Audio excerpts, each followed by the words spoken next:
Isang pinagpalang araw sa inyong lahat. Tayo po'y magninilay sa salita ng Diyos, ang pinagmumulan ng awa ng ating buhay, ang salitawa.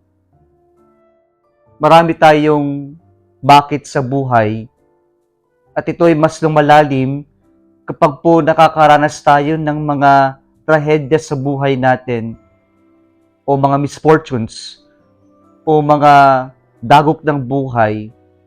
Napapatanong na lang tayo, bakit ito nangyayari? Hindi naman tayo sobrang sama. Kung ang Diyos ay mabuti, kung ang Diyos ay mapagmahal, bakit nangyayari ang mga trahedyang ito sa buhay natin? Ang mga suliranin na ito sa buhay natin, mapapatanong na lang tayo, bakit ito nangyayari?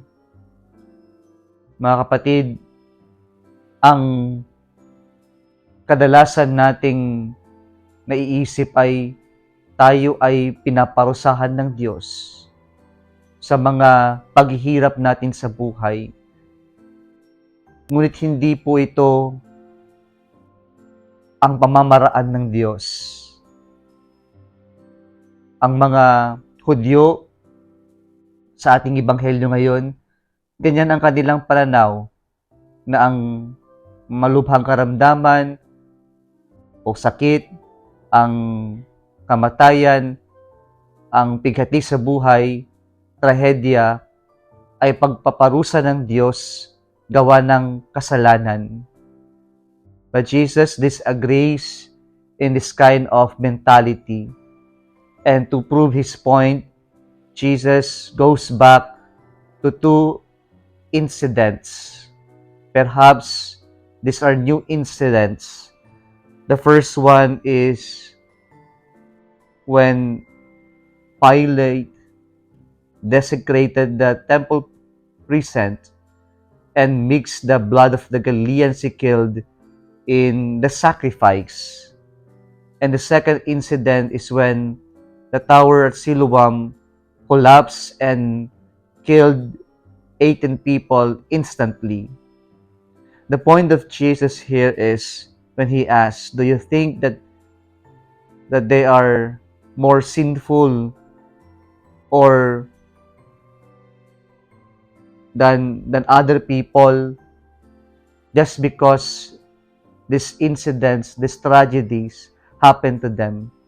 By no means, according to our Lord. And so Jesus now drives his point to them.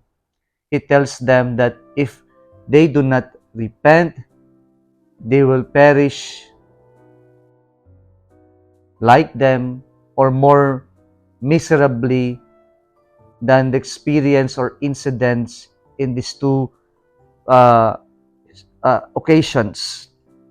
And so Jesus is now emphasizing the importance of conversion and repentance. Na napakahalaga na ang pagsisihan natin ng ating kasalanan at ang magbago tayo. Kung ayaw natin na humantong sa mas malalang kalagayan, ang paanyaya ng Diyos sa atin ay ang pagsisi sa ating mga kasalanan at magbago. Pangalawang punto ng Panginoon natin, huwag tayong mabilis sa paghuhusga ng kapwa-tao natin.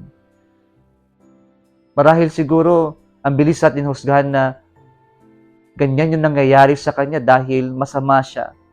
Pero minsan, napaka-insensitive natin na hindi natin alam ang tunay na nangyayari sa ating kapwa-tao at patuloy tayong bumibitaw ng mga masasama laban sa ating kapwa-tao. Kaya imbis na makatulong tayo, mas napapasama natin ang kalagayan ng ating kapwa-tao. Kaya paalala ng Diyos, huwag tayong mabilis sa ating panghuhusga. Panghuli mga kapatid, sa ginamit ng Panginoon na talinhaga, pinapahayag dito ng Diyos na our God is a God of chances. He never gives up on us.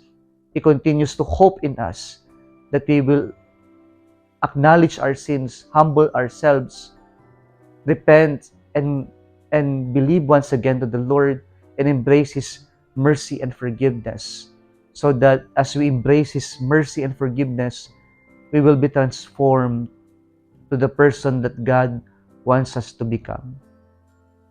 Mayroon pang pag-asa, hindi tayo susukuan ng Diyos.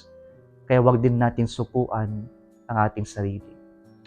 Kung nagustuhan mo ang video na ito, huwag kalimutang mag-like, i-share at mag-subscribe sa Salitaw Facebook page and YouTube channel.